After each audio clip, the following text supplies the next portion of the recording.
gözyaşı, bitmez bu zulmet. Mescid-i Aksa'da kardeşim ağlar. Bitmiyor gözyaşı, bitmez bu zulmet.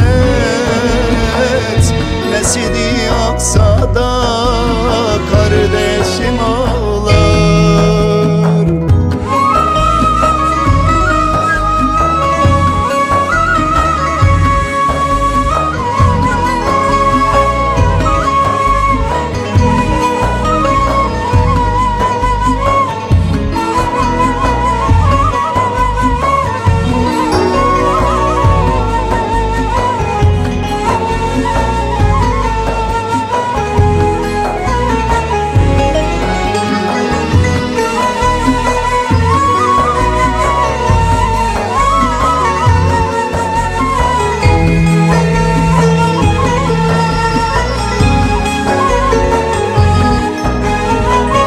Irak Suriye'de dinmez gözyaşım.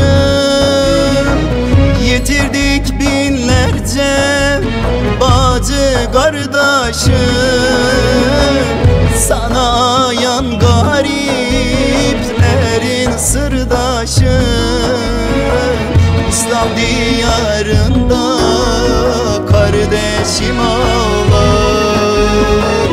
Sana ayan gariplerin sırdaşı.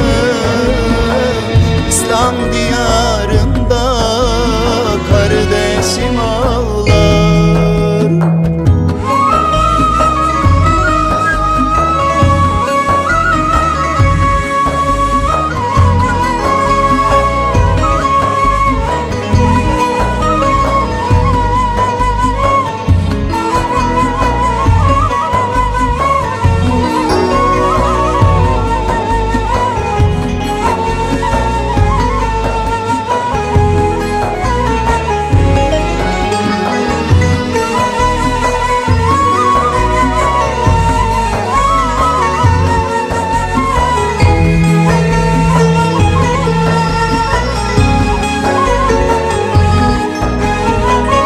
Zalimin zulmünden inler arakan.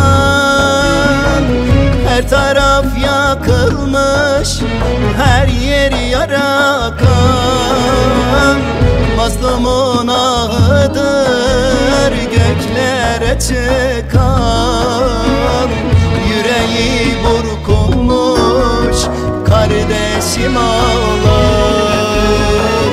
Mazlumun ahıdır göklere çıkan.